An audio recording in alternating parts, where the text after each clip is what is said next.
Think we're good to go? We're live. Everyone ready? We're on. Yeah. We're in. We're on. Okay. I'm just going to sync us up with a little clap and then we're going to be good to go, alright? Okay.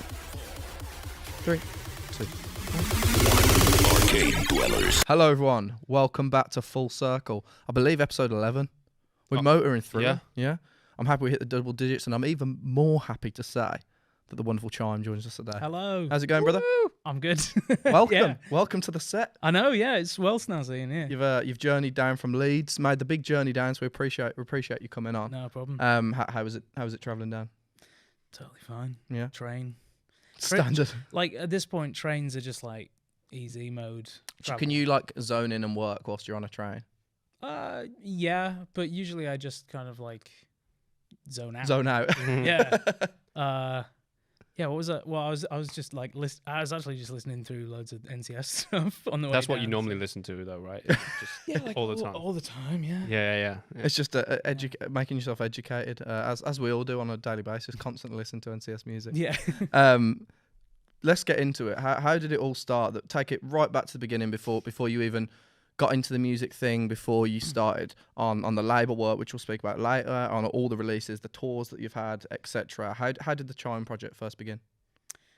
So I mean, how far back do you want to go? Take me right back to the start. Way Where did the back. intro Okay, I had a hand-me-down crap MacBook Pro, and I was going through the applications, and I opened GarageBand. Like, honestly, yeah, I had no real musical history. Like, I didn't even like music necessarily. Well, I didn't think so, but I was actually like way into video game music. Okay, cool. I didn't class it as real music or whatever. So, yeah, open GarageBand, started messing around with loops and stuff, and I was like making bits of videos and things. Oh, nice, yeah. Everyone was always like, "Oh, you should make your own music for your videos." I was like, "Yeah, okay." Yeah, and then kind of got out of hand from there, really. Where's the moment where we have this a lot? I think in a lot of cases, especially as like producer artist, you're on the computer all the time, right? It's not necessarily. I mean, obviously people do play and stuff, but you can do it on the computer. We see cases of artists just happen to fall into this world and realize it's something that they love. Where was it along that journey where you like, okay, this dubstep sound, this way that I'm taking an artist project? Where did all of that form from?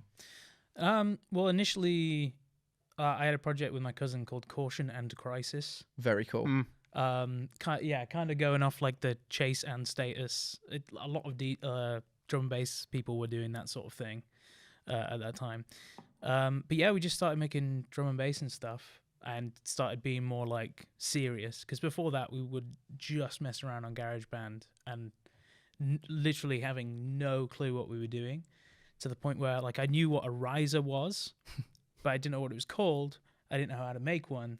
So you'd just end up with me going, like recording that in and actually just, making my tracks out of stupid beatboxing and stuff. That's so good though. So yeah, Caution and Crisis was when we got like serious. And then like the first kind of big sort of explosion thing from that was like, we did a couple of Minecraft remixes, and they got really big. And then like they got used in like, I think, when Minecraft came to PS3 and Xbox 360, they used our remixes in the adverts. No way. Whoa. So was it a Yeah. remix of Wow. like C74 or whatever they're called, the like jukebox? C418, yeah. That's it, C418. Yeah, so we did Oh my god. Sweden, like a drum and bass remix of Sweden, and Cat Cat. from yeah. Oh, I still really like the Cat one. That's Actually. classic. I could like remake that. It'd be I can pretty hear sweet. those songs in my head. You just walking around punching a tree. Yeah, That's so great. Oh man, so that's where it really took off for both of you though. Yeah. I mean, from there, like I was also doing like DJ tutorials Okay. on YouTube, and it was back when you had annotations, Yeah. and because I wasn't really very good at editing videos or anything, I would just kind of film me doing a mix or something, and then I would explain everything through the YouTube annotations. So those tutorials are completely broken now because they don't exist anymore. It just So it's has, just like, a guy code. doing a mix saying it's a tutorial.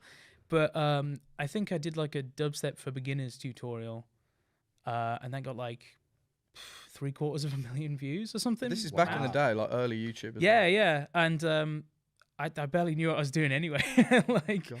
but yeah. So those were like the first kind of like, oh, geez, you can do stuff with this sort of moments. Mm. Yeah, and then I went to like uni for music production, which we discussed earlier was fairly pointless. But yeah, it just kind of went from there. And really before that, like my passions were, because I would just really focus in on one thing at a time. Yeah. And so it was like video games, and then it was like trampolining. What? Yeah, because we got a trampoline, and I was just like, well, this is my new thing now. And then I just got really good at that, and started doing like parkour and stuff. There's videos online. I think if you put in the trampoline tricksters into YouTube, there's like a video we submitted for like a talent competition in school of all of us, me and like a bunch of other guys, just doing trampolining and parkour and Yeah. Did you put your own music on it? Like, did you mix those two worlds? I wasn't making music at that point. You weren't? Okay, right. A different type of bounce. Yeah. Hey. Yeah, and then it was like drama, and then I wanted to be like an actor, but then like the audition process was like horrible. Yeah. And from my like glimmers of experience of auditioning, I was just like, yeah, that Not the one. doesn't sound good to me. I feel like there's something to be said for the and I think it happens with most people that are creatives. Like, it's that 110% effort into something that hooks you. It's like, right, trampolining, that is what I'm doing now. Mhm. Yeah. Acting, that is what I'm doing now. And eventually one of them, as it has with music and like I say, going hand in hand with the game and stuff, just tends to fall into place. But there's definitely something about that type of brain, like the Yeah. sort of almost addiction to that craft. Do you know what I mean? Oh, absolutely. It was addiction, and yeah, it still is basically. Like, music's just the one that stuck because it just worked with everything. And you know, I've always kind of been into performing, but DJing is just the perfect form of it for me. Okay, yeah. Because like I did act and stuff, and like I did drama at like A level.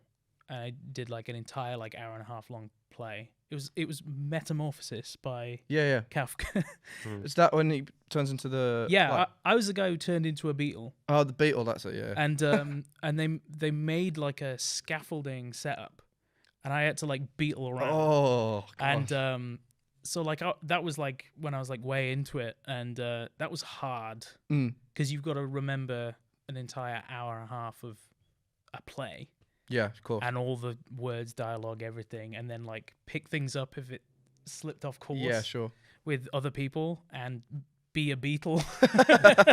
So I was just like, it's a bit much. Do you think that from all those different interests and things that you have, which is a similar thing to when we spoke to Sam Day about what he's doing now, which he was saying he does like audio engineering for films, that kind of stuff. Do you think all those different inputs, whether it be in the acting, the drama performing, even the trampoline to some level, how much do you think that impacts your craft when it goes to starting a production on a song, or like you say, DJing and performing? I think probably quite a lot. But yeah, a lot of my creative process has just been, if it's fun, I'm doing it, you know? So, and the thing is with like trampolining as well, that ended up being creative anyway. Cause like, I was never one of those, like, I've got to be perfect gymnastical, whatever. I was going, what's the most ridiculous thing I can make my body do on a trampoline? And then we'd give the tricks like names and stuff, and we'd come up with. So we did like this Jesus move, Right. where you do. I wasn't expecting to get onto this. No, go with it. You like jump, and then you do a backdrop. Right. So you flip over, do a backdrop. Yeah. And then as you're coming over again, you get into like this T pose. Okay, yeah. Ooh. And then you tuck back over and do another backdrop. And Very impressive. so like that's just one of. I think whatever release comes next, there is an obvious promo campaign. Yeah, that music video. someone- yeah, Yeah. just that. Rather than the visualizer, it's just you Yeah, looking yeah. around like that. That's great. And then to bring it more towards what you're working on now with the Chime project, when did that come from? Like I said, the love for dubstep. You said you're in GarageBand, you realised you could do these sounds yourself, started producing, and then fast forward into what you're doing now. Where was that transition of like, right, I'm going to go out on my own, I'm going to start this project called Chime? What was the story there? Yeah, so off the back of like the drum and bass stuff, me and my cousin started getting into dubstep as well. It really was like 2011, 12, like that. Yeah. What I still call like the golden era of dubstep, like all the classics, like in those 2 years, I feel like. It was that and like Skrillex coming along and then like Xylent and Seven Lions. Oh, yeah. And they showed that you could do melodic focused dubstep really well, and it really worked. Because before that, it was kind of more about groove and sound design and stuff, and you know it still is. But those were the artists that got me to move over from drum and bass. And then from there, because I was like getting ready to go to uni and stuff, and I was going to be living away from my cousin, I started my own like solo project, and then basically that rebranded later on in 2015 became Chime, and yeah, There we are. just yeah. Why the name Chime? Before we got on here, Yeah. I asked that question. Then you were like, "I've said this before," and I was like, "I'll save it for the podcast." Yeah. It's the classic pre-podcast thing. Save it for the podcast. Save it for the podcast. Yeah, so I had kind of like a checklist because my old artist name was December Okay. with a 3. Oh my god. Yeah. Do you yeah. remember? Yeah, it was. Yeah, Whoa, that's a throwback. yeah. With a 3 instead of the second E. Now, that explanation I've had to give you of how to spell the goddamn name is the reason why I changed from that name. Because there's 3 E's in December. Yeah. Which E is the 3? The second Yeah, one. there we go. Because it looks best. It does. But yeah. it's the one, so everyone would get it wrong, and then they'd put it into Google, wouldn't find my stuff. Yeah, sure. Whatever. Chime somehow wasn't taken by anyone in the music scene, like at all. Yeah. It was like, And it's a nice name as well. it's Like yeah. and it's a word that musical exists. sound Yeah. as well. And I was like, what the hell? Yeah. Well, phonetically, I just really like how it sounds. Yeah. But also, I wanted to choose a name that wasn't necessarily like tied to dubstep specifically.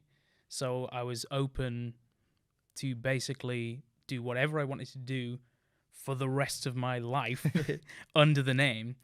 Yeah, so Chime sort of fit that. It's not something like Skrillex, Of course. Yeah. Excision, like these really guttural, Very hard hitting. Yeah. Cutting through. Yeah. that fit perfectly for their sound. But I wanted to kind of go against that because I knew I was going to have a more sort of light, melodic take on things. Yeah, so yeah, and I felt Chime fit that. Yeah, and I feel like you spoke about it before we came on about, and you just mentioned there, like the realizing that you can add a bit more of the melody to this sound, which whilst we all love it and it's very that like visceral, hard hitting, super like it really intense. Is that and a chime is a melodic thing that you would hear, so that perfectly fits. I feel like that ties in a little bit as well to how your branding and aesthetic, all of that seems to work. What is it that you love about being able to add that sort of softer side, if you will, to a really intense sound? Yeah, it's just kind of the best of both worlds for me because within bass music, if it's like all just melodically focused stuff and not much like sound design or like not that like aggression behind it, I can end up getting a bit bored of that. And at the same time, completely the other side to like the super headbanger, like just max impact stuff, I kind of get bored of that as well. So this kind of realm in between those two, it is just beautiful to me. Like I really, really like being able to combine those two things. Yeah, it's best of both I worlds. do right? feel like I think there's a lot of artists that are realizing that, but I think that is something that like was really quite unique to you. For me, and my opinion was like, I know the chime sound, you know what I mean? It's like it is those two elements. It's the heavier dubstep, but also highly melodic and a bit brighter sound, which I feel like really stands out. Like I remember, like Phototropics, one of my favorite releases. Like like actually it's quite a heavy track. Yeah. I'll fast forward a little bit. The build is a bit mental. Yeah, like Oh my god. But there's that melody then. it's just it's heavy, but it's also like light as well. It's Yeah. awesome. Well, really, at that point, it was just like, if your like harmony is joyful, but the sounds that you're using are like gritty, that's all you really need. Sort of since then, I've learned a lot more how to like merge those even more completely, with just the different sound design techniques, and that's what really gave birth to like the color bass term, which is that more closely like merged. Where did color bass come from? Is that something that you kind of came Yeah, up with, or is this a thing of the scene? Or I just came up with it because I was thinking about dubstep as the name. Yeah. And it's so far beyond the actual like original meaning yeah, of dub and step. I guess step is still like half time. It's still two. Like it's something so completely different. So to me, like the term color bass, that really does define it well. Yeah. you can immediately conjure up. Okay, well, it's a bass music focused sort of subgenre with color. You know, you immediately think sounds, of like a lighter sound to it. So I think around like 2016, 17, I just started tagging my stuff as color bass on SoundCloud, and then other artists I knew sort of just started Right. going, yeah, actually that's a really good term. Let's start using that. And then as I started developing my label, Rushdown, that became the whole branding and idea behind it, was making this, basically keeping this middle ground alive. Because especially around 2017, it went really dark, like in terms of musically. Everything got really dark and stompy, and that was when like the headbanger movement really like reached a real peak at that point. And that's all well and good, but I was like, this melodic side of the scene is like getting smaller and smaller, and more artists are just leaving. I mean, like Siren Soul is an example of that. He just like completely left the scene around that point, and now he's back. And I'm very honored that like, because he approached me about like doing a track on Rushdown, and he was like, "Oh yeah, part of the reason I'm back is because I'm really inspired by like a lot of the artists on Rushdown, and it feels like there's a space for this kind of music again." And I'm like, sick.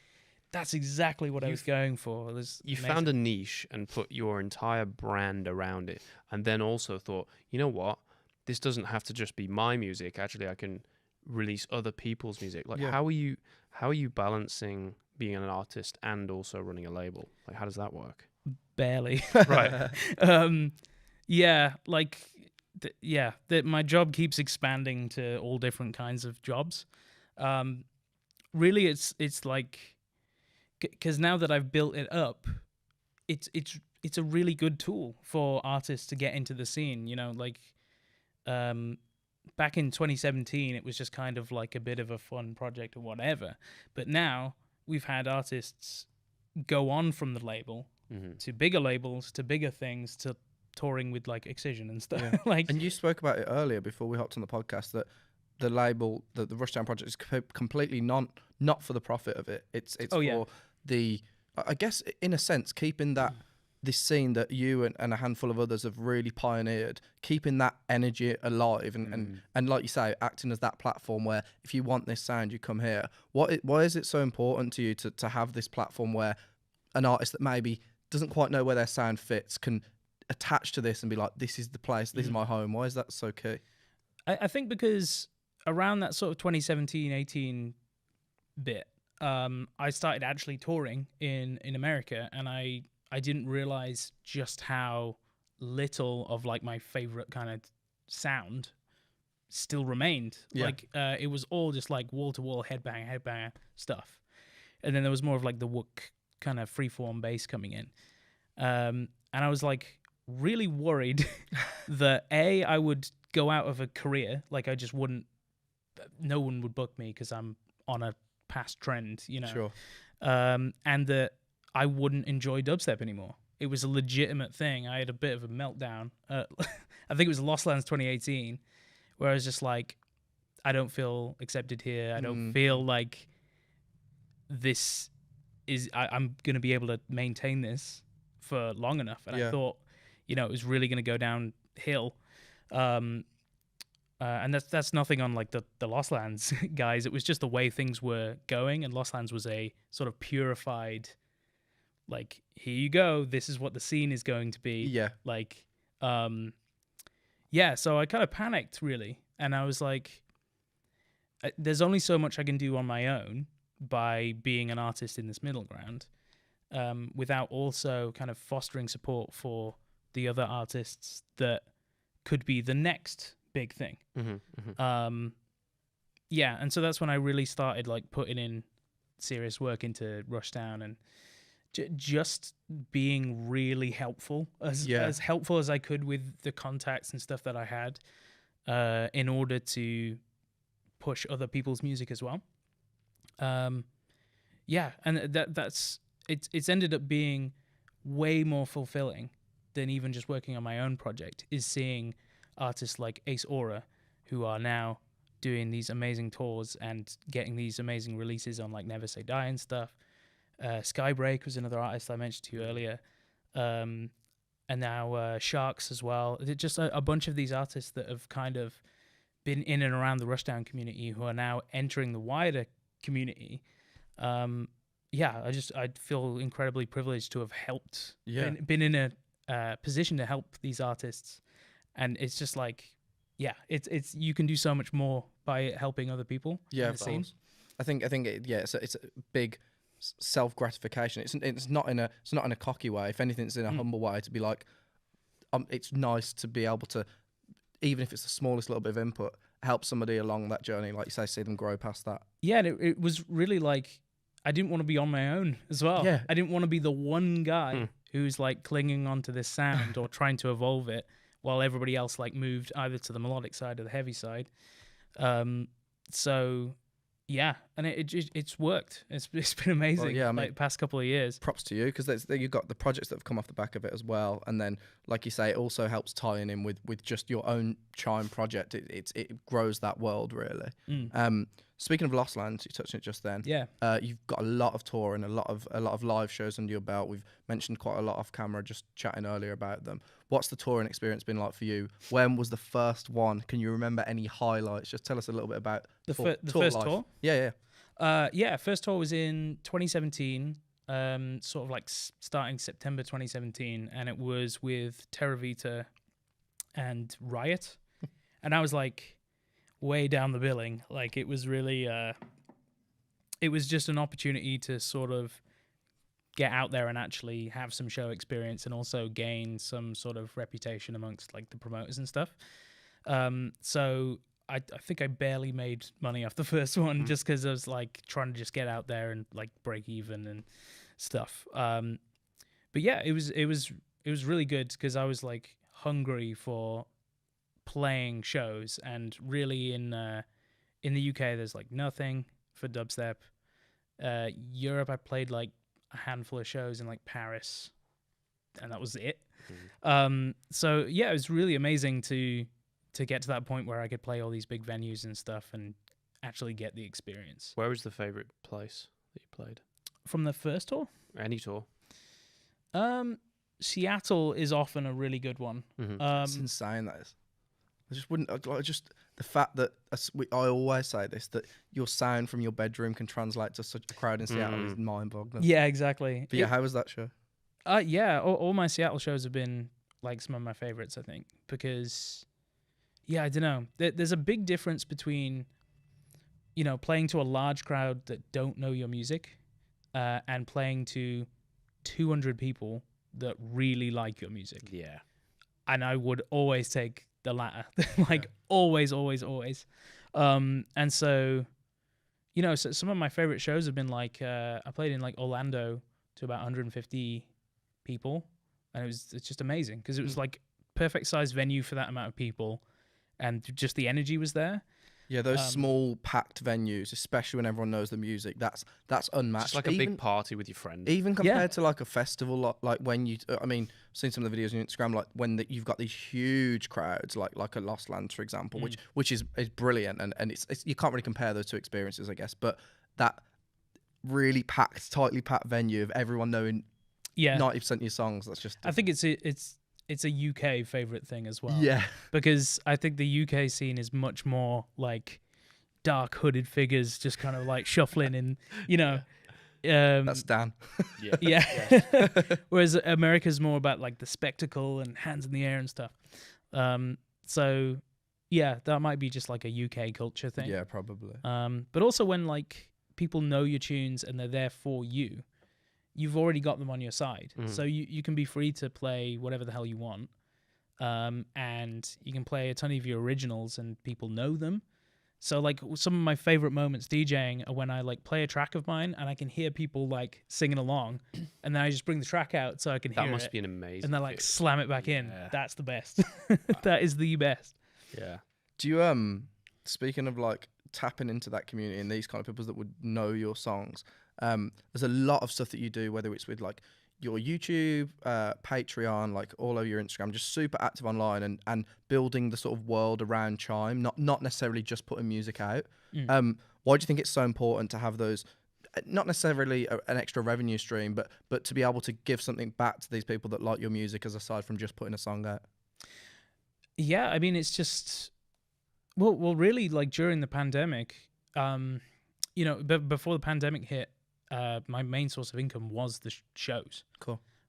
Which wasn't like hugely sustainable because you have to like spend a ton of money on like the flights and everything and figure it all out, and then you get paid like months later.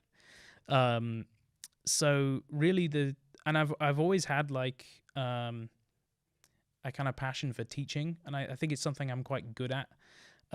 So that's, you know, I started doing tuition on like Zoom and stuff. And then also I was doing like tutorials on Patreon, and it stems all the way back to like I was making DJ tutorials on YouTube, like in 2011 or whatever. Yeah, I just there's something really satisfying about like explaining a concept and being helpful, you know. So that's really where that kind of side of things came from. And that all ties back into like the label stuff as well, of being like, oh, let me just. It's nice to help somebody out. Do you have like a go-to, if you're on like a Zoom session with someone or you're doing like a tutorial, so recording a video, is there like go-to tips that you could give to any producers kicking it off? Mostly it's about setting your expectations because like I started producing in like 2010, and you know, it becoming my job didn't happen until 18, 19. So and there's a lot more that goes into it than just producing as well. There's so many like bits of admin and stuff behind the scenes that happen, and you know, lots of plate spinning and keeping everything going, which I'm not fantastic at. But like, yeah, sometimes I'll just go, oh God, I haven't worked on this part of my job for like ages, and I have to like catch up and stuff. But yeah, mostly I'm just like, production takes a long time to get good at, so try and produce all the time. Stuff like DJing, you can pick up in a week, like easy. Like it's a completely different skill set. Yeah. So often I'm like, be ready for the long term if you want to make this a career. Yeah, I feel like I mean, it's the same with anything, isn't it? Like you have to put in that work, and like you say, from 2010 to 2018 to seeing that complete full circle payoff at the end. I've got so many episodes in without saying full. I know, yeah. You keep saying it. Yeah. Charlotte's here, by the way. Hello. Hi. Hello. Oh, that was a good hello. Really Actually. good hello. Normally Thank more of you. it like, Hello. Yeah, we Yeah. got quite a while in without me actually saying that you were here. Sorry, but we couldn't hear you last Okay. week. That looked really. how was last angry. week for you? It was good. Yeah. It was just. No one heard you. Yeah. You were there. Lonely. but- Yeah, lonely in the It in was the kind of corner. good that we didn't turn the mic on because I thought it was off, so I was messing with the mic the entire time, and then afterwards we were like, "Is the mic on?" Yeah. We're Oh, not if it had have sure. been on, it would have been a lot It of would have like been a nightmare. lot of muffling. Well, yeah, Charlotte is here, Oh. and go on, Dan. I've got a question for Harvey actually, Sure. or Chime. I don't know whether we've made your name public and we shouldn't have. We'll cut it if Dead we need to. named me. That's fine. Yeah, we go way back. You know, it's one of those. Things. Harv. Yeah, Harv. Yeah. Hole. Yeah. Hole with Adam Tell. I'm just gonna play like a short snippet of it. I like that we're settling into roles, by the way. Well, quite I'm cool. music You always guy, got the he's music DJ. bit. Yeah. Yeah, DJ Lee. Yeah. DJ Lee. Yeah. I've got to say, definitely in my top 10 Wow. NCS songs, this one for sure.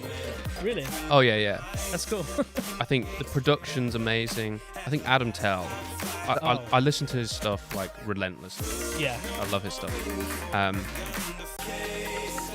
But I was going to ask.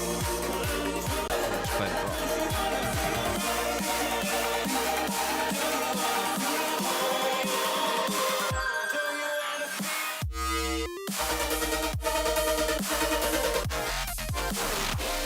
I just wanted to ask how that all came about because it's just one of my favorite songs. I just love that track. Cool. Yeah. So I guess so that was released in 2016.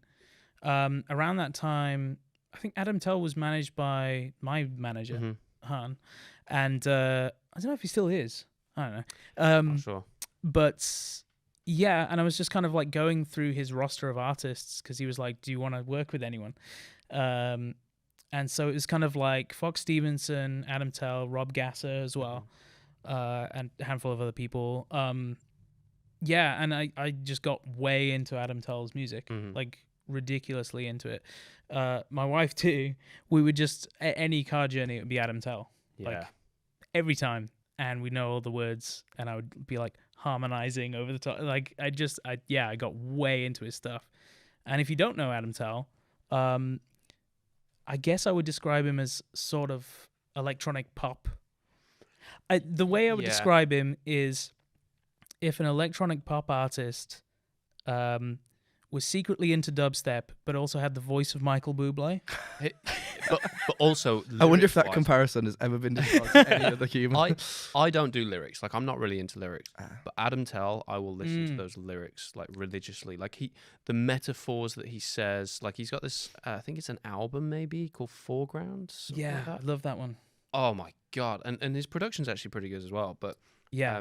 What kind of music Just- is his like electronic music as well, or is it more like just singing? it is, but it's kind of poppy. Okay. It's I guess synth pop would be. I don't know how he would describe it, but I just felt that That the you two coming together was the perfect Mm. mesh of sound for Hole. yeah. I mean that became like a dream collab of mine just from how into his music I got. Right. Yeah, like and also like I've kept up with his music since then as well, to the point where he has an entire like ambient piano album. Yeah. And I will always associate with that with moving to my place I actually just moved out of in Sheffield, because like I would just put that on and build IKEA furniture like all day.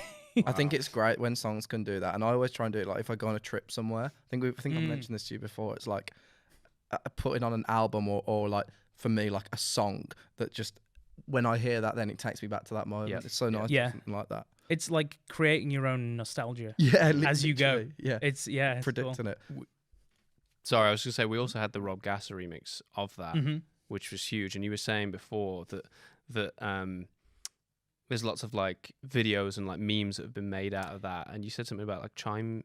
What was it? Chime meme? Yeah, so if you search Chime meme on YouTube, I guess it's the furry community. Yeah. They took Rob Gasser's remix of that track, and I think somebody just made like a cute animation with like this like animal character just like bobbing along to it, and then it became like a huge thing. It's for gone some reason. viral and yeah.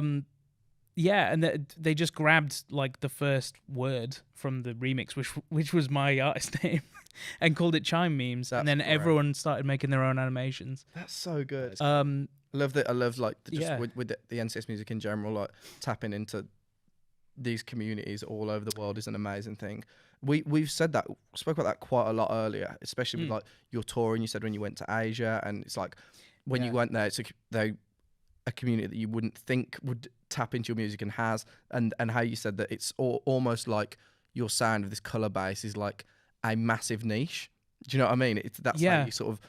It's a thing that loads of people follow, but if you're not staying up to date with it, you wouldn't know. What do you think it is for you about like being in this little corner of the world where there's people that are so damn passionate, but then if you walk next to Joe Blogs down the street, they maybe wouldn't even know that something exists like that? yeah. It's It's one of my interesting favorite phenomenon. things about the internet. Really, Yeah. is that you can have something that you think of as so utterly obscure that has a massive, hugely passionate following. There's going to be a ruler community that like likes Yeah. rulers. Oh my god! I bet there's a Reddit page, and Yeah. everyone's like, "You have Yeah. Stadler This, rulers." yeah, this one's made from aluminium. Yeah. Yeah, like yeah, I love that. That's the best. The more niche, the better, and the more people are passionate about it. Yeah. Like I am extremely into speedrunning, speedrunning games. Oh right, I thought you meant Um, actual speedrunning. No, no. Right. I've never Harvey actually walked ran. here to get the train. I've never like done a speedrun of a game, Mhm. but the ridiculous passion that people have in beating a game a certain way as Right. quickly as possible Mm. is mind blowing. The Mario ones are insane. Yeah, Like, have you seen like the custom Mario Maker level ones when they do like a speed run? yeah, It's just like these people will like spend months, years, like pressing the button at the A point fra- zero a zero frame, zero, yeah. so that it Perfect gets point, the yeah. quickest jump off like the block. It's nuts. and also like there's a whole community around finding new skips and stuff. Oh, So okay, yeah, finding ways to like a shortcut that you can cut off like a Yeah. bunch of time, and they will obsess over, like, in some speedruns, cutting off a second is like a major deal. Right, right. Like especially like I think the original Super Mario Brothers, I think they're down to like 3 minutes something. the And entire game. Yeah. What? and Bear in mind, there wouldn't be as much on it as they would on a Mario game today, but Okay, still, right, like, right. well, there's 3 like the warp pipes, so you can just skip straight. You only play like 4 levels. Right. But they've got it down to like the human limit. Yeah, it's like only an AI will be able to do this. yeah, quickly. yeah. So there's a thing called a task, tool-assisted speedrun, Okay. which is where you kind of use electronic tools to like figure out the ultimate fastest way you could physically ever do That's insane. play a game.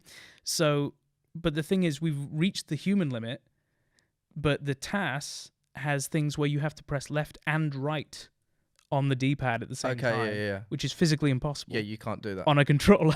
But the little robot thing will do But that. if yeah. you program those inputs, then it can do That it. sounds like one of those controllers that you used to be able to get. I don't know. You probably can still get them. Like it a had like turbo another, one. another trigger. Oh, Yeah, It's yeah. Like, so you could Scuff, do like, Scuff controllers. Do you remember them? Yeah. Scuff gaming, right, with the like paddles on the back. yeah, Like, if you're exactly. in Call of yeah. Duty, and that would make you like slide and jump at the same time. which Exactly. just Yeah, you could put can't do. macros on. Yeah, yeah, yeah. Yeah. Oh my god, I remember that. But- I love that back in the day. Just to bring it back, like that's what I love about the nicheness, is that that's usually where you'll find the most passion. Mm. I think, because it's kind of like you've got your cozy sort of group of people who are really into something, Yeah. and then the rest of the world is just out there. And it's so nice. It's nice. I think it's nice in general to just feel like you belong to that little corner of Yeah. the internet. It's brilliant.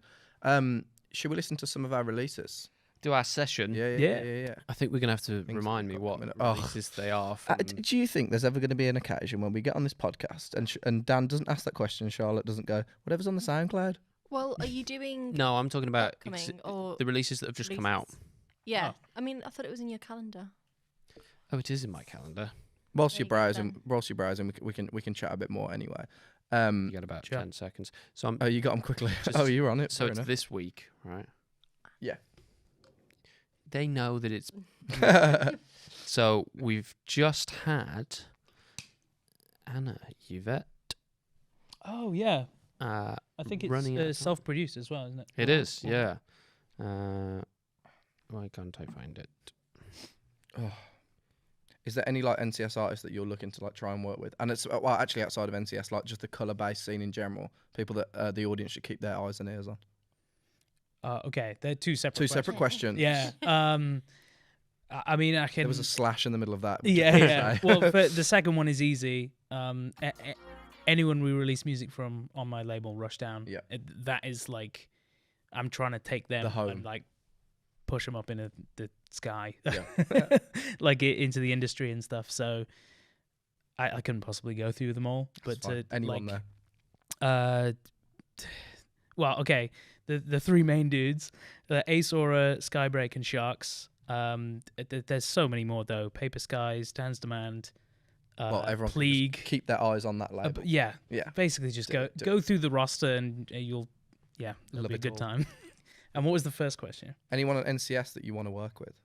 I guess Tokyo Machine. Ooh. I can hear that. That Oh, would be yeah. cool. I feel like Arcade Dwellers, my Yeah. most recent track with MDK on NCS, is definitely like in that realm. It is. It's the clash of that super heavy side with the really And it's melodic also side. that gamey sound. Yeah. Yeah, Game yeah. sound effects Um, and stuff. Yeah. Yeah, I think he was quite a fan of that one because I mean it's in his realm, isn't it? Yeah, of course. So yeah, that'd be sweet. Awesome. Yeah, we'll get a bit more onto that tune actually after this, but let's listen to what we've had. So we've had Annie Bet running out of time. Oh wow. It's a sort of Super retro synth pop, vibe, yeah. but wait for it. I'm gonna fast forward a bit.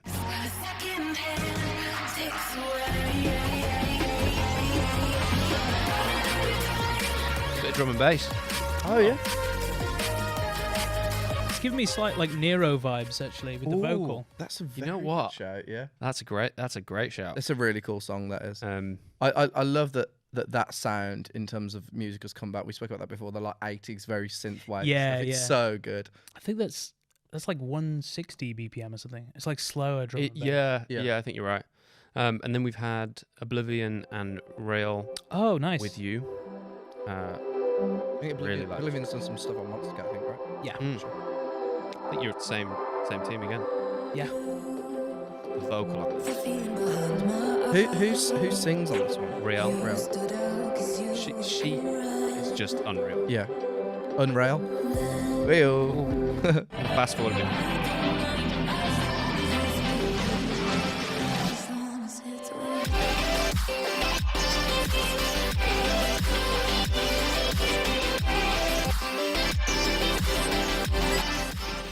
I'm a big fan of that. One of those stompers. Yeah. Yes, Really like that one. I love songs that it sounds. This is gonna be a stupid comment. That I know exactly where to bob my head. Do you know what I mean? It's like, Yeah. dude, it's so great. It's great. That's the trick in music production where you decide what has like the syncopation and the interesting Yeah, yeah, rhythm yeah. and stuff. Good point. And if you just keep like kicking the snare in exactly the same place, you can do whatever the hell you want Six in them all in. between. Yeah, yeah, yeah. And you'll always have like those beats to That lock groove, into. yeah.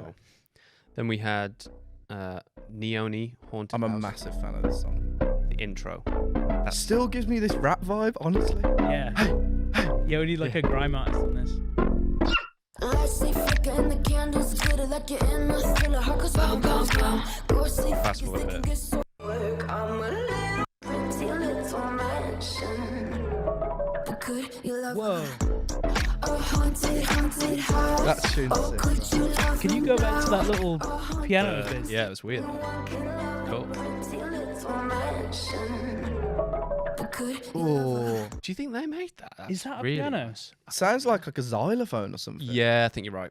Really? Wow. Yeah. Oh my god. You We'll know- have to ask. You know what I think it might be? Don't tell me what it actually is. Well, I don't know actually. It sounds like if you open a piano and you like run your finger across the strings because it has that piano oh, sound, the pluck. Yeah. but it's more plucky. I love how it's like a little bit like off key as well, like a bit broken. Oh, it's like way off. so good, man. That tune's really. I love those tracks that have like really like fleshed out concepts Mm. behind them, Yeah, it's and so they're true. clearly going with like the haunted Yeah. vibe in Yeah. that. It's sweet, but it's like a pop song as well. Well, that was it. This is a big discussion we've had. It was weird for us because it was like, oh, what genre do we put this on? Yeah, yeah, And yeah. Yeah. it's like it's pop. It's But it's- Halloween pop. Yeah, yeah, it's classic. New ring. Yeah, yeah, yeah. And then we've had Digex Fall in Love, which came out yesterday.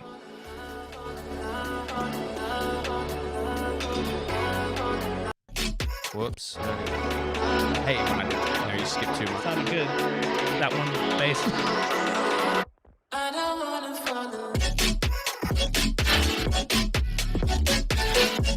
Did you preview this one on a I did. previous? Yeah, this is the one I was like, hell yeah. See, this is where we leak all of the sounds of Yeah. Yeah, yeah. NCS coming up. That again, like we said this on a few of the releases recently. I do feel that like I don't know if it's the vocal or the production that dropped. There's a UK like angle to that sound. I don't know what it is because it's not garage. It isn't garage, or if it's like the UK house scene. But there's something about these. I guess they're like sort of almost minimal drops with a very nice It's a bit vocal of over swing it. in it. Yeah, It's yeah, a yeah. swingy type. I don't know what. I don't know what you'd how you. Yeah, that's a very sort of UK thing, or Yeah. at least like this side of the Atlantic. Yeah. Yeah, for sure. And then, sorry, I was just going to quickly play some upcoming tracks as well. Go for it. Some Ooh. exclusives. So this is Arcando in My Head feat Brit Lari. That vocal. I'll fast forward a little bit.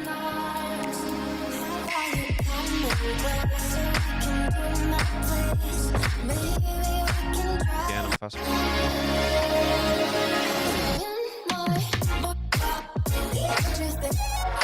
Yeah, that's tight. I really like. There's that swing again. Yeah. Yeah. You have a lot in your tracks of like similar to things there. Like I don't know how you describe it, like the like bitty sound where things like cut out and then come back in. What's Yeah. that? I mean, it's just chops, right? Just chopping things. I Just call again. them complexes. complexes. Well, it's kind of from like complextro, Okay. complex Yeah. electro, where you would just throw all these different little bleeps and bloops in. Yeah, no, I really like those kind of. I've always been a fan of like glitches in Yeah, general. that's how it is. It's like a As a concept, like in video games and stuff, but also, yeah, musically, you can fit so much into like a second. yeah, that's what it is. And Um, again, it's funny that but that groove still stays because you're saying you've got that kick and the snare hit him, and then in Yeah. between it you've got but it sounds yeah, it's great. It's that like Cohen sound glitch hop Oh, I vibe love where Cohen sound. yeah, you've got really solid offbeat, so you've got like the Yeah. like that thing. Yeah. All right, I've got two more. So this is Shia Maisel, Abstract, Perk Pietrek, Running Away.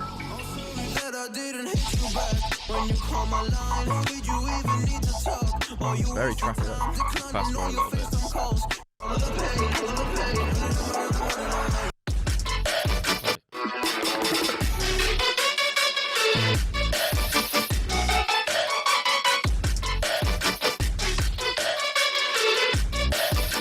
I feel like he's got a sound Abstract.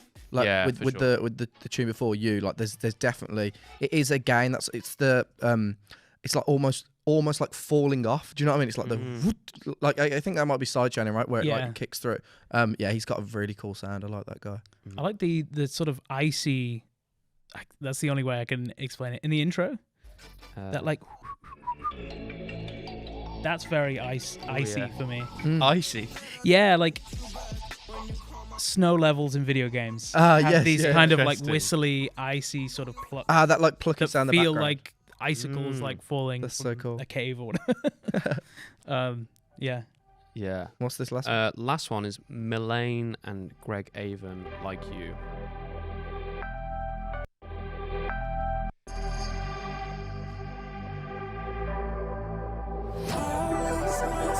What's the guess? What genre is it going to be? What's it going to sound like on the drop? I think it'll be like a trappy drop. You reckon? Well, it's house tempo. All right, Lots Charlotte. there. I know. There you Oh. go. Oh, Yeah, it's gonna be bouncy house stuff.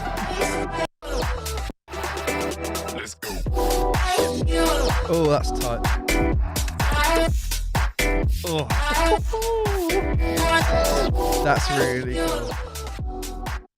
Do you That have with your organ sound sound, that? Yeah, it's really cool. With your sound of being like we said, that's the chime sound. Do you listen to other stuff, like listen to all them tracks there? Like obviously your reaction to them tells that you're probably consuming things outside of just that color based scene. But what other stuff are you into? Yeah, I mean, I've been a lot of drum bass. Yeah. It's still like my foundation. It's like Dan. Yeah. Love some drum and bass. Yeah. A lot of like throwback stuff. I'll go back to like different eras. Like Kelly Clarkson kind of throwbacks. You talking? No. Oh, Electronic throwback.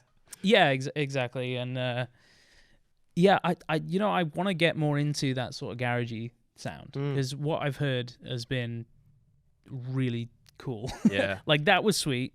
There's a guy called Claybrook who he's been sending me some garagey bits that are really clean. Yeah. And just like there's something really satisfying about that form of production. Like I really like the gaps Yeah. in between stuff, just allowing the beat to like continue before it like picks up with something else. Yeah. Yeah. They're so like, even though the production is obviously super intense and it's really like specific to make that sound so accurate and clean, the minimalism of like a garage type sound, I just I think love we need it. to call it now. Garage is coming back. It's back, Like, man. yeah. Yeah. Like 6 We months spoke about time, it. Garage is going to be big. Yeah, it seriously is. That thing with the gaps though, that's something I'm almost jealous of in the dubstep world because I think it's way harder to do that sort of thing in dubstep because really the rhythmic content is providing a lot of space for whatever the mid-range stuff is. Okay. So you've got a kick over here and then a fortnight later you've got snare.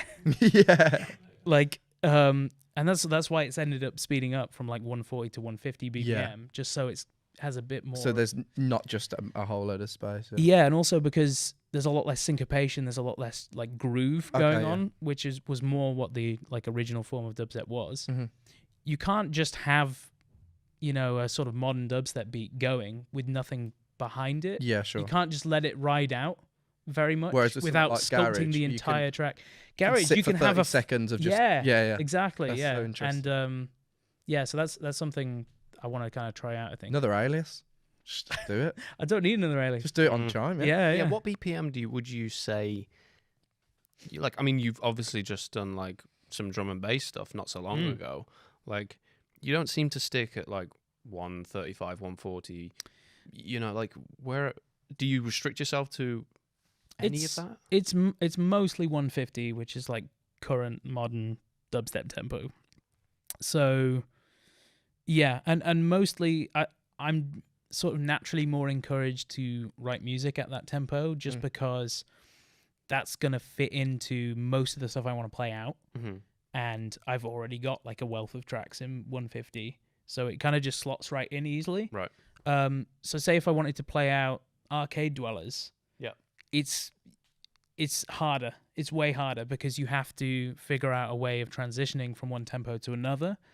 It's never going to be clean, really. Yeah. I mean, there's ways you can make it clean, but yeah. So it's a bit more of a hassle. Right. So it's just easier for me to write in 150, and also that's generally what people want from me right now, and that's generally what goes well live, specifically in America. Yeah. Well, yeah. Yeah. Yeah.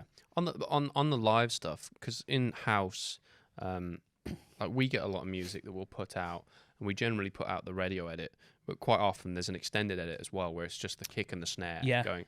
Do you get that in like color bass and dubstep? How does that stuff work? Not really. I think dubstep can be like one of the hardest genres to mix, just because it doesn't have that rigid structure. Yeah. House really is kind of built with DJs in mind in a lot of Mhm. cases. That's why you have like a full minute of just the beat Yeah. at the beginning, because it's all about kind of sustaining a progressive flow. Yeah. Whereas dubstep is all about Switching it up. switching and impactful like surprises as well. Mhm. Like you wouldn't if you're like in the flow of like a house beat, you wouldn't necessarily want a massive Right. switch up coming in. Yeah. It's just a different vibe entirely. So yeah, not really. That's super interesting. Yeah, it's very Yeah. different. You spoke about on your Instagram quite a bit, and anyone that follows your artist project will know that there's an album in the works, right? And I don't know how much you can give away, and feel free to share as much or as little as you can. But what can you tell us about that project and any secrets going on there? Yeah, so I can say some of the things I've sort of already mentioned here and sure. there. It's very like story driven. I thought, well, it's my debut album. It's a big old project. I don't want it to feel like it's just a big EP. Yeah, sure. I want to take this opportunity instead of just having a big collection of singles to really like tie them together, and for all of the different tracks to have kind of a specific purpose in the story. It draws a lot from video games because that's always been my biggest musical influence. But also like when I was a kid, video games was like my form of escapism with like everything. And I was like, it was much easier for me to invest myself in a video game virtual world than it was even in my real life. Yeah. My real life, especially in the UK, you look outside and you're like, why? But then you turn your head to a super bright screen. Exactly. Yeah. So, I was never forced on real life at that point. And so like a lot of my sort of childhood into teenagehood was really like just getting engrossed in these games and stuff. And, I don't know. School was a horrible nightmare for me. So like, Yes, I'm a. yeah. It's I feel like a lot of people in the music industry it was like the same, but so that's really the idea of the album is exploring. Hey, if I had it my way, and I do because I'm writing the album, what world would I create? Brilliant. Nice. What journey would I go on? How can I reference points in my own life? How can I make this sort of showcase of what I'm like as a person? And so each of the tracks sort of represent an area that you would find in a video game, but also a part of my life, and also a bunch of other concepts laid in there as well.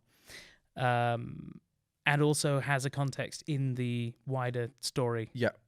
So, yeah, that's all very vague. Really curious. No, that's super. But- You're great with brand. Like Yeah. you tie everything together. I think I try to. it's Thank you. amazing. Honestly, like the way that you just explained that was so on brand with You can who see I it, think yeah. Chime is. Yeah.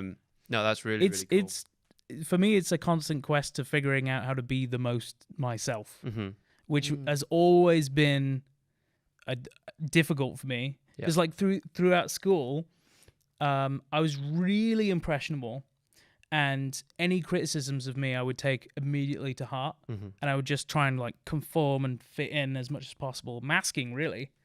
And like I think there's a lot about being a guy as well that fits into that, and lots of pressures to be into football and stuff. True. So like and I was always like secretly so against that, and so against like trying to just be put in a box. And now that I've like gotten past a lot of that stuff, and I have a musical project that I can express all this stuff with, I'm just like, I'm not going to be scared of actually being myself properly in my music, because that's what it's for.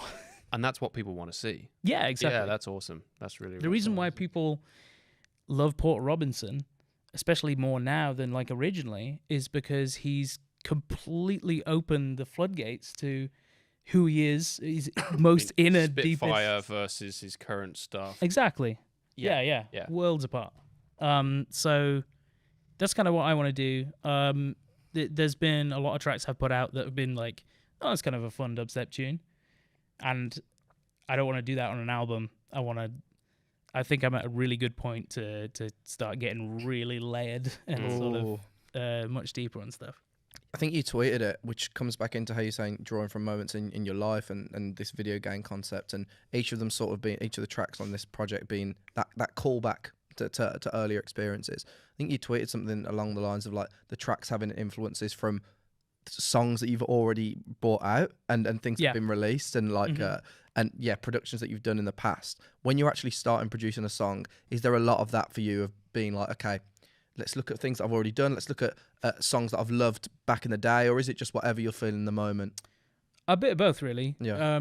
So I really like having a feeling of some form of consistency with my project. Yeah. And I've not always been consistent at all. You know, like something like Arcade Dwellers is so different to even something like Lifelong, say it's like also released on NCS. So, but I do like having a connecting thread. I've never loved it when suddenly an artist is like a different person suddenly. Like there's something about it that doesn't feel fully authentic. It just comes But back the to that thing is, authenticity, coming back to Port Robinson, he wasn't being authentic originally, but now he is. So I always kind of have to like bear that in mind, that maybe this is them actually now finally being themselves. So we trailed off a little there. What was no, I think it's just the fact, and I think you've touched on it perfectly there, especially with like how you say you're constructing this album, is that almost that spine of what Chime is at its core, and being able to draw from things in your past, productions you've already done, and just whilst there's still a complete different shift in sound between your tracks, having that, like, whether it is just the core message or a core little part of your production that you stick in is an interesting thing, I think. Yeah, I mean, I listen back to my discography a lot. Oh, really? And I think some people just don't. Yeah. They just make the track and then they never want to hear it ever again. But I'm interested.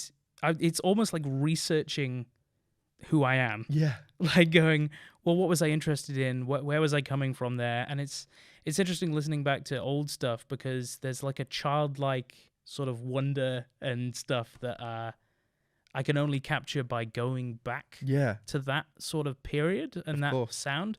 So I've literally taken like old releases of mine that came out way, way, way back, like before I was Chime, and reworked them just to capture the feeling and that sort of like place I was in at that point. And then reworked them so they're, completely brand new, basically. Super cool. Well, I mean, that's a very exciting thing to look forward to. I can't wait to hear what's going to come from that. Let's get on to our questions. Charlotte, do you want to... Hello.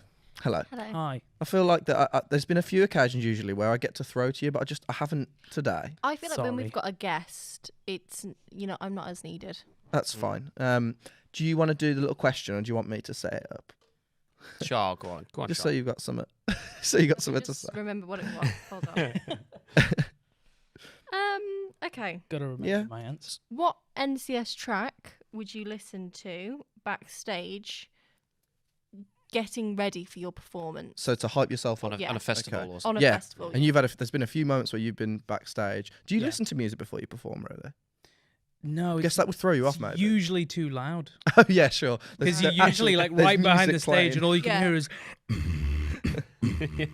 To be fair, and everything shakes. So yeah, it's not really that's fine. a That's possibility. fine. But do we have answers? Charlotte, have you got an answer ready this time? The last few weeks you've been very I off think with let's it. go someone else. Okay, first. I Daniel. need to just understand the vibe.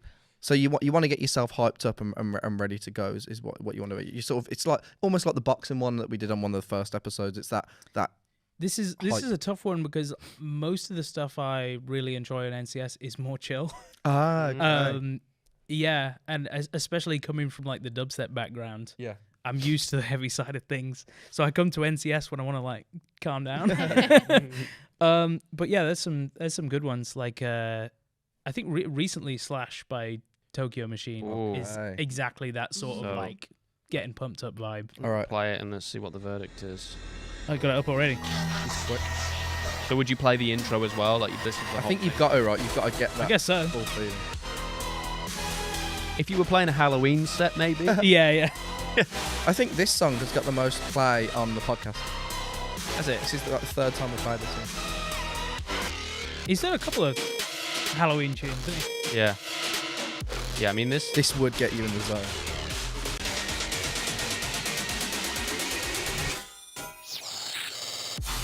And then you run out onto stage, but it's just playing in your head. That's not the song that's on. That's cool. Yeah, Right. that's what I attribute to like getting pumped up. Yeah, It's for kind of sure. like stompy, like Like I can go off the back of that with something that I think has a similar sort of energy, which is Ramesses B, Hardwired. Oh, you've picked this before. Have for I? sure. Did But I'm I? going to play it anyway. Oh, okay. Great apologies, track. Apologies. I think he's from Leeds, right? Really? Yeah. Yeah, it's something like I that. al- Yeah. Being in the Leeds scene, which is barely anything. Yeah. I always heard, oh, Ramesses B is right.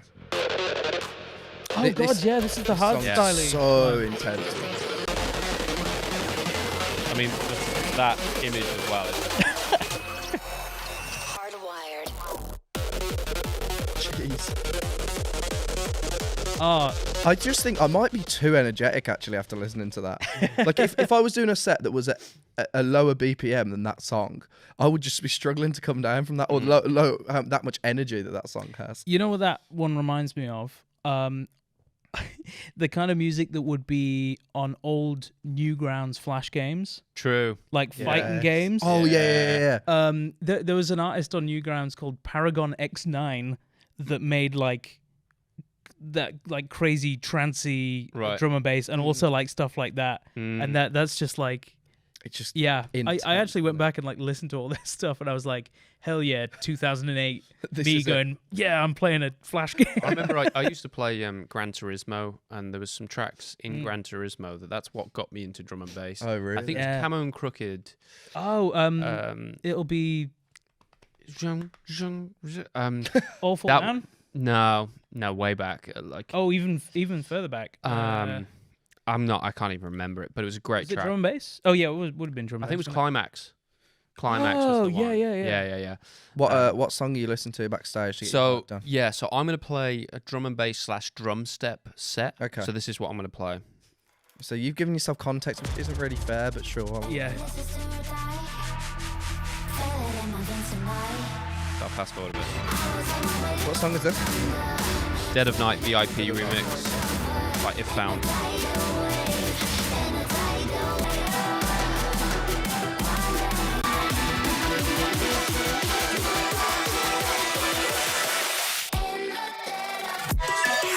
I love that song. Oh, the silence.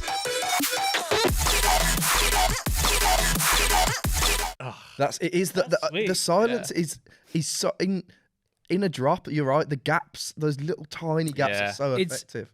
It's effective because a lot of people when they start producing, they're like, I want to make something 100% Feel everything everywhere. and they just have like a wall of sound. Mm. But the thing is, if you have nothing to compare it to, then it doesn't feel big.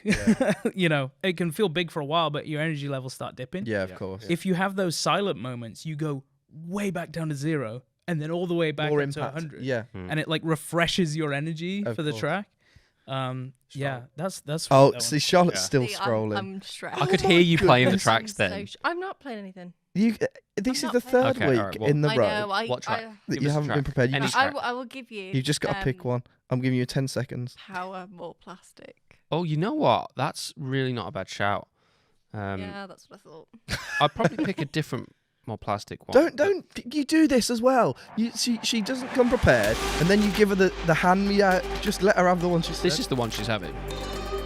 Power. I think you haven't been prepared.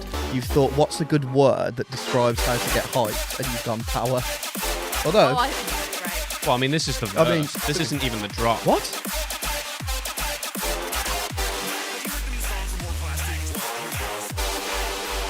Fast forward a little bit.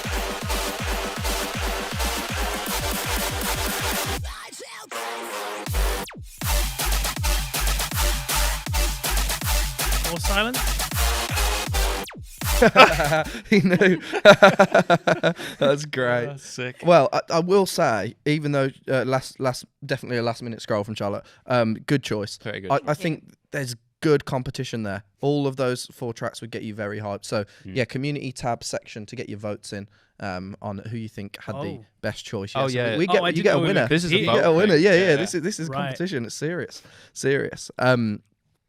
I mentioned it quite a bit already. Arcade Dwellers with MDK, which has been your most recent release on NCS. Just want to quickly loop back to that one super quick. How did that track come about?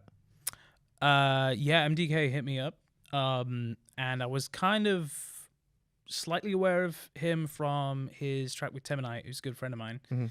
And then I was like looking up his stuff. I was like, bloody hell, he's got a following, hasn't he?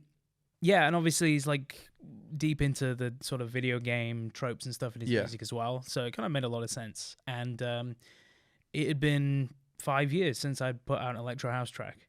Like, yeah. And he sent me an idea. I was like, yeah, go on, I'll give it a go. So yeah, that was kind of the starting point. Was just kind of like after doing dubstep track after dubstep track, sometimes it's nice to just dip into something else.